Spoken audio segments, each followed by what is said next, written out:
Lai mēs bērnam labi varētu iztīrīt zobus, mēs viņu ņemam vai nu klēpītī, vai nu arī viņš mums stāv priekšpusītē. Nāc jums parādīsim. Opā! Tā, jo ja mums bērniņš sēž klēpītī, tad mēs viņam labi tiekam klāt. Tā, atgāz galviņu, molocīte.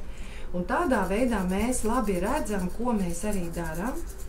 Ja bērns ir spriganāks, mēs viņu varam pieturēt, lai neaizbēg. Tā, attaismutīt, molocīte. Ja, mēs ļoti labi redzam košļājumās virsmas. Mēs arī varam iztīrīt, tā kā mēs rādījām, arī šķērsotīrīšanu, kas ir svarīgi zobu šķilšanās momentā. Kas tas ir?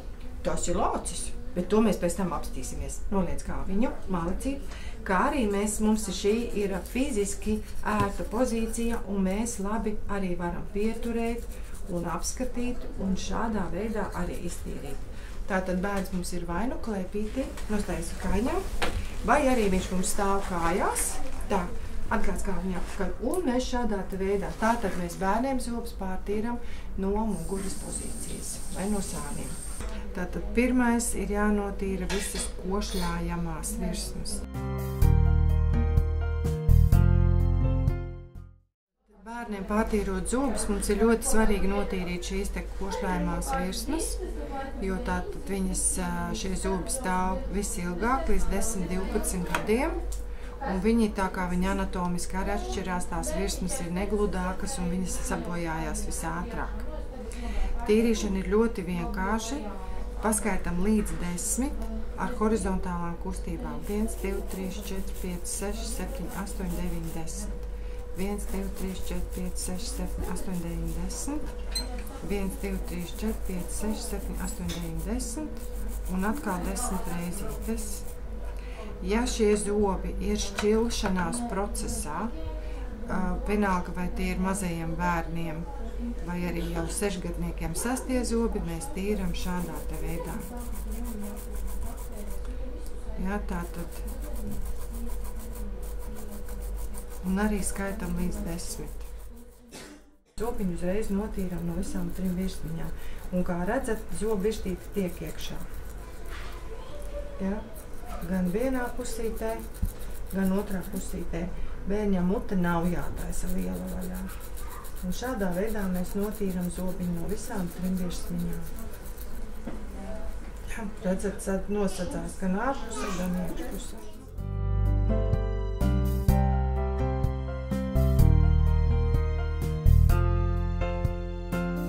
Tātad pirmais ir jānotīra visas košļājamās virsmas.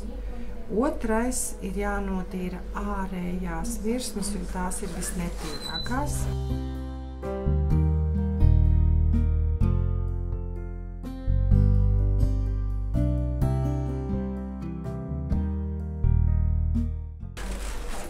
Tātad mums ir svarīgi to zobu birstīt pielikt 45 grādu leņķī.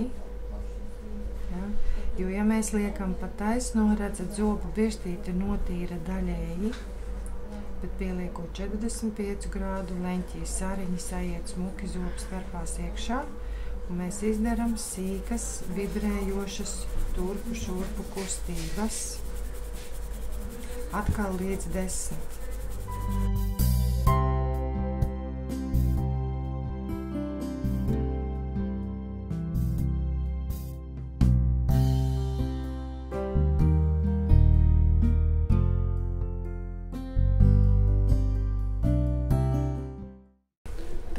Tātad priekšējos zobus mēs sadalām pa trīniekiem, te, kur ir deguntiņš, te ir viduslīnija, tātad 1, 2, 3. Tas ir ilknītis, un atkal 45 grādu leņķī, un mēs ļoti labi nosadzam visus 3 zobiņus. Un atkal 45, redzat, viņš notīrās visā garumā, un visā zoba garumā. Un attiecīgi otrs trīnieciņš ir 1, 2, 3, 45 grādi, un atkal mēs ļoti labi tiekam klāt. Un mēs tīram. Tātad sāns, trīnieks, sāns. Iedod virstīti, atgāz galviņu apakaļ, atgāza galvu apakaļ. lai mēs varētu, it sevišķi, ja ir nakts barošana, it sevišķi, ja jūs bērnu dzirdat ar sūlu, tēju, saldinātu, kas ir jāņem nost, kas ir ļoti bīstami zobiem, tad aizmugurītes mēs tīram šādā te veidā. Tātad, ja tas ir augšžoklis, zobirstē galva ir uz augšu, višķi platākaties mutīti, un šādā te veidā visu iztīram. Bērniem kut.